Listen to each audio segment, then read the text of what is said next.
جوانترین و گەرموگەشترین سلااوەکانتان پێشکەش بینەرانی خۆشەویستی تەلەڤیزیۆنی کۆمەڵا لە خزمەتاندان بۆ پێشکەشکردنی گەشتی هەواڵەکانی ڕۆژی یەکشەممە سەرەتا سەردێری گرنگترین هەواڵەکان.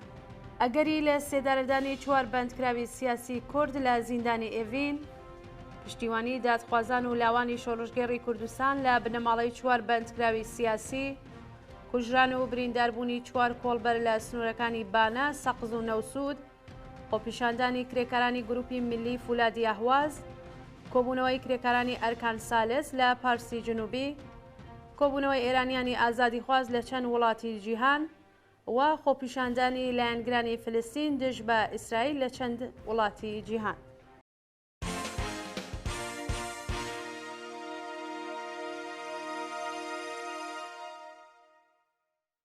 درێژەی هەواڵەکان ئەگەری لە سێدارەدانی 4 بەندکراوی سیاسی کورد لە زیندانی ئێڤین، ئێوارەی ڕۆژی شەممە هەفتی ڕێبەندان لەلایەن لەقی جێبەجێکاری سزاکانی دادگای ئینقلابی تارانەوە پەیوەندی تەلێفۆنیان لەگەڵ بنەماڵەی 4 بەندکراوی سیاسی مەحکوم بە ئێدام بە ناوەکانی وەفا ئازەربار، موحسێن مەزلوم، محەممەد فەرامەرزی و پژمان فاتحی کردووە تاکو و دوایین دیداریان لەگەڵ ڕۆڵەکانیان ئەنجام بدەن. ئەو هەوڵەی ڕژیم هاوکات بووە لەگەڵ چالاکی بەردەوامی ئێرانیانی ئازادی خواست لە نێوخۆ و دەرەوەی وڵات بۆ ڕاگررتنی سزای ئێدام. بەڵام کۆماری ئیسلامی بە ڕەتکردنەوەی دادخوازی پێداچوونەوە بە پەروەندەی ئەو 4 بەندکراوە سیاسیە لە دیوانی باڵای وڵات بەستێنی بۆ لە سێدارەدانیان ئامادە کردووە. بە پێی زانیاریەکان بنەماڵەی ئەو 4 بەندکراوە ڕۆژی یەکشەممە لەبەر دەرگای زیندانی ئێڤیندا کۆبوونەتەوە چاوەڕێی پشتیوانی ئێرانیانی ئازادی خواز دەکەن.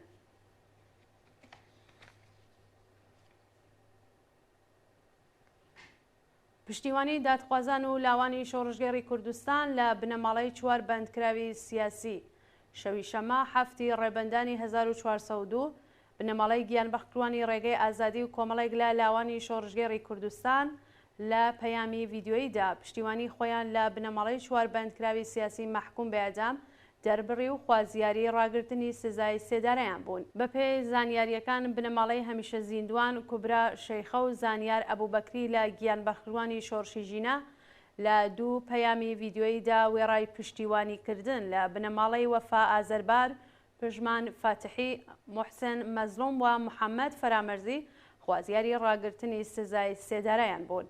هەروەها کۆمەڵێک لە لاوانی شۆڕژگێڕ سەبارەت بە ئەگەری لە سێدارەدانی ئەو 4 بەندکراوە هۆشداریاندایە کۆماری ئیسلامی و ڕایانگەیان کە جنایەتەکانی ڕژیم بێوەڵام نامێنێت.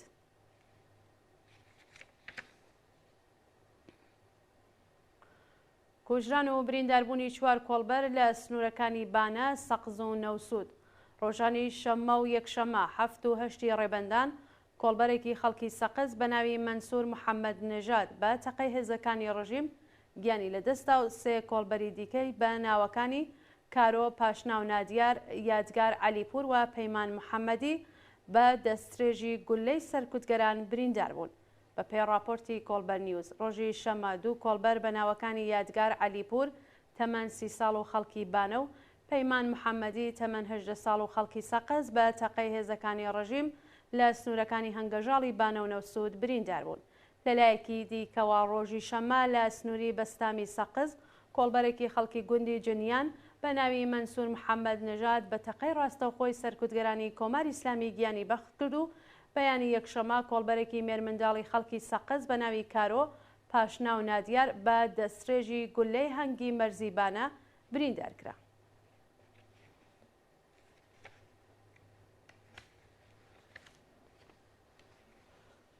گواستنەوەی بەندکراوێکی کورد بۆ بەندی تاکەکەسی زیندانی کەرەج ڕۆژی شەممە هەفتی ڕێبەندان بەندکراوێکی خەڵکی دەڕەشای ئیلام بە ناوی محەممەد ڕەزا قوربانی بە مەبەستی جێبەجێکردنی سزای لە سێدارەدانی ڕەوانەی بەندی تاکەکەسی کرا.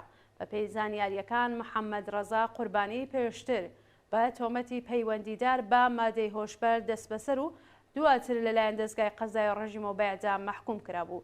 تا کاتی داڕشتنی ئەم هەواڵە هیچ زانیاریەک لەسەر چارەنووسی ئەو بەندکراوە لە بەردەستانیە و ڕوون نییە کە سزاکەی جێبەجێ کراوە یاننا.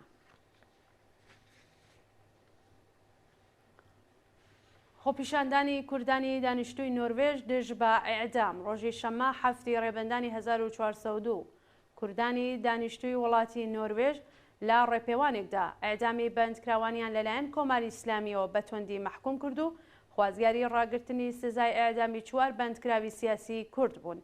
بەپێی زانیاریەکان لایەنگرانی حیزب و گروپە سیاسیە جیاوازەکانی ڕۆژهەڵاتی کوردستان و کۆمەڵێک لە ئازادیخوازانی ئێران لەو چالاکیەدا بەشدار بوون. بەشداربووان هاوکار لەگەڵ ئەگەری لە سێدارەدانی وەفا ئازەربار، موحسێن مەزلوم، محەممەد فەرامەرزی، بژمان فاتحی، ڕەزا ڕەسایی و مجاهد کورکور داوایان لە کۆمەلگای جیهانی کرد بەرپرسانی قەزایی و ئەمنیەتی کۆماری ئیسلامی سزا بدەن و کوشارەکان بۆ سەر ئەو حکوومەتە جینایەتکارە زیاد بکەن بۆ ئەوەی سزای سێدارە ڕابگرێت. خۆپیشاندانی کرێکارانی گروپی ملی فولادی ئەهواز بەیانی ڕۆژی یەکشەمە هەشتی ڕێبەندان کرێکارانی شاغڵ لە گروپی ملی فولادی ئەهواز بۆ شەشمین ڕۆژی بەردەوام ڕۆژانە سەر شەقام و خوازیاری جێبەجێکردنی داخوازیەکانیان بوون. کرێکارانی گروپی ملی فولادی ئەهواز پاش کۆبوونەوە لە بەردەم ئوستانداری، فەرمانداری و ساختمانی بانکی ملی ڕۆژانە سەر شەقامەکانی ئەهواز و خۆپیشاندانیان کرد. کرێکارانی فولادی ئەهواز خوازیاری بەکردەوە دەرهاتنی گەڵاڵی ڕیزبەندی، گەڕانەوەی هاوکارە لەسەر کار دەرکراوەکانیان بۆ سەرکار، وەلانانی بەڕێوەبەری ناکاراوە و بەشداری کرێکاران لە بەڕێوەبەرایەتی شرکەت، وەرگرتنی خاوەنداریەتی شرکەت لە بانکی ملی و چاکسازی لە ژیان و معیشەتیان بوون.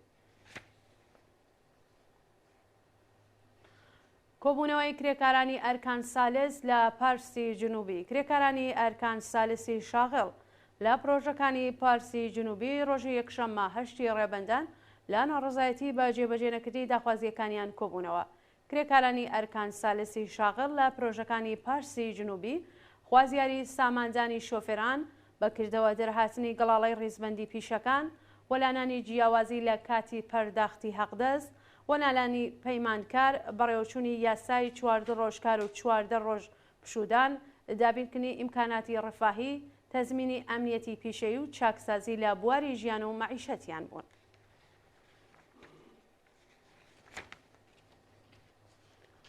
ناڕزایەتی کرێکارانی پێترۆشیمی هێگمەتانە لە هەمەدان ڕۆژی شەمە حوتی ڕێبەندانی 1402 کرێکارانی شاغڵ لە پێترۆشیمی هێگمەتانەی هەمەدان لە ناڕزایەتی بە نەدانی داخوازیەکانیان کۆبوونەوە. پێترۆشیمی هێگمەتانە بە سەرمایەی 1200 میلیارد تمەن ڕۆژی پێنجشەمە 4 بەفرانباری 1399 هەتاوی کرایەوە، زیاتر لە 200 کرێکار تێدا کار دەکەن. بەڕێوەبەرانی ئەو ناوەندە سەنعەتیە لە سەرەتای دامەزراندنیەوە هیچ کات بەڵێنیەکانیان جێبەجێ نەکردووە و حەقدەست و مەزایای کرێکارانیان لە کاتی خۆیدا پەرداخ نەکردووە. ڕۆژی ڕابردوو کرێکارانی ناڕازی لە بەردەم شرکەت کۆبوونەوە، خوازیاری پێدانی حەقدەستە دواخراوەکان و زیادکردنی ئاستی حەقدەست بە پێهێڵی هەژاری بوون. کوژانی شارۆمەندێکی بەلوچ بە تەقەی هێزەکانی ڕژیم لە ڕیگان. ڕۆژی شەمە هەفتی ڕێبەندان هاوڵاتیەکی بەلوچ بە ناوی ئەبوزەر شەهبەخش تەمەن 24 ساڵی خەڵکی زاهدان بە تەقەی هێزەکانی ڕژیم لە شارستانی ڕیگان گیانی لەدەستا. بەپێی راپۆرتی کەمپینی چالاکانی بەلوچ، ئەبوزەر شەهبەخش لەگەڵ چەند هاوڕێی بە ئۆتۆمبیل لە شارستانی ڕیگان هاتوچووی کردووە کە لەلایەن مەئمورانی ڕژیمەوە بەبێ ئاگادارکردنەوە دەدرێتە بەردەسترێژی گولە و دەستبەجێ گیانی لەدەست ئەدات. جێگەی ئاماژەیە کە هێشتا هیچ زانیاریەک لەسەر چارەنووسی هاوڕێکانی ئەبوزەر لە بەردەستانیە.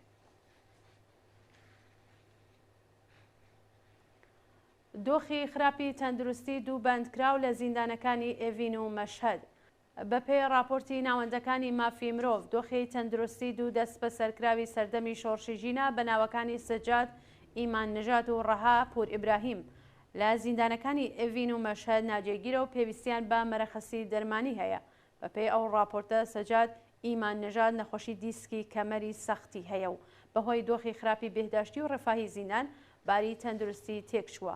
بەڵام بەرپرسانی زیندانی ئێڤین لە گواستنەوەی بۆ نەخۆشخانە خۆ دەگوێرن. لەلایەکی دیکەوە بەندکراوێکی زیندانی مەشهەد بە ناوی ڕەها پور ئیبراهیم قاچێکی ئیلتیهابی کردووە و بە بەرپرسانی زیندان ناوبراویان لە دەستڕاگەیشتن بە دەرمانی پێویست بێبێش کردووە.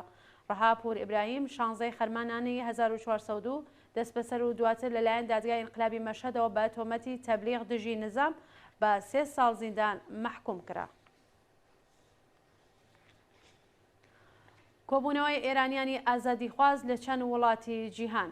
ڕۆژی شەممە هەفتی ڕێبەندانی 1402 ئێرانیانی ئازادیخواز لە وڵاتانی ئامریکا، ئاڵمان، کانەدا، بریتانیا پەیوەست بە کارزاری نا بۆ ئێدام بوون و لە سێدارەدانی دەیان بەندکراویان لەلایەن کۆماری ئیسلامیەوە بەتوندی شەرمەزار کرد. بە پێی راپۆرتەکان ئێرانیانی ئازادیخواز لە شارەکانی ڤانکۆڤێر، مۆنتراڵ و تۆرۆنتۆی کانەدا پاش بانگەوازی میلاد محەممەدی برای هەمیشە زیندوو شەهریار محەممەدی دژ بە ئێدامی بەندکراوان لەلایەن کۆماری ئیسلامیەوە خۆپیشاندانیان کرد. لە شاری لەندەنی بریتانیای ئێرانیانی ئازادیخواز لە بەردەم سەفارەتی کۆماری ئیسلامی کۆبوونەوە دژ بە ڕژیمی سەرکوتگەری ئیسلامی دروشمیان بەرز کردەوە، بەڵام لایەنگرانی ڕەزاشای پەهلەوی هێرشیان کرد سەر خۆپیشاندەران. لە شیکاگۆ و لۆسانجلسی ئەمریکاش ئێرانیان پەیوەست بە کارزاری نابۆ ئێدام بوون و خوازیاری کاردانەوەی توندی کۆمەلگای جیهانی لە ئازجینایەتەکانی کۆماری ئیسلامی و ڕاگررتنی سزای سێدارە بوون. لە برلینی ئاڵمان ئێرانیانی ئازادیخواز ڕێپێوانێکی گەورەیان لە سەر شەقامەکانی ئەو شارە دژ بە کۆماری ئیسلامی بەڕێوە برد و خوازیاری سزادانی بەرپرسانی قەزایی و ئەمنیەتی ڕژیم بوون. دووە هەواڵمان سەبارەتە بە خۆپیشاندانی لایەنگرانی فلستین دژ بە ئیسرائیل لە چەند وڵاتی جیهان. ڕۆژی شەممە هەشتی بە ڕێبەندانی 1402 لایەنگرانی فلستین و دژبەرانی شەڕ لە شارەکانی تل ئەڤیڤ، ڤیانی ئۆتریژ، ستۆکۆڵمی سوێد، ڕۆمی ئیتالیا و مادریدی ئیسپانیا دژ بە جینۆسایدی گەلی فلستین لەلایەن دەوڵەتی ئیسرائیلەوە خۆپیشاندانیان کرد. بەپێی ئەو وێنەوەی دوانەی لە تۆڕە کۆمەڵایەتیەکان بڵاو کراوەتەوە، هەزاران ئاوارەی فلستینی دژ بە گروپی حەماس خۆپیشاندانیان کرد و خوازیاری لە ناوچوونی دەسەڵاتی ئەو گروپە لە کەرتی غەزە بوون. لە تل ئەڤیڤی ئیسرائیل بنەماڵەی دیلەکانی دەستی حەماس و دژبەرانی شەڕ لە بەردەم ماڵی نەتانیاهۆ کۆبوونەوە و خوازیاری هەڵوەشاندنەوەی کابینەی دەوڵەت بوون. لە شارەکانی ڤیانی ئۆتریژ، ڕۆمی ئیتالیا، ستۆکۆڵمی سوید و مادریدی ئیسپانیا لایەنگرانی فلستین بە ڕێپێوانی ناڕەزایەتی خوازیاری ڕاگررتنی شەڕ و ڕاگەیاندنی ئاگربەستی هەمیشەی بوون. بینەرانی خۆشەویست، ساواڵەکانتان پێشکەشکرا، هەر شاد و بەختەوەر بشین.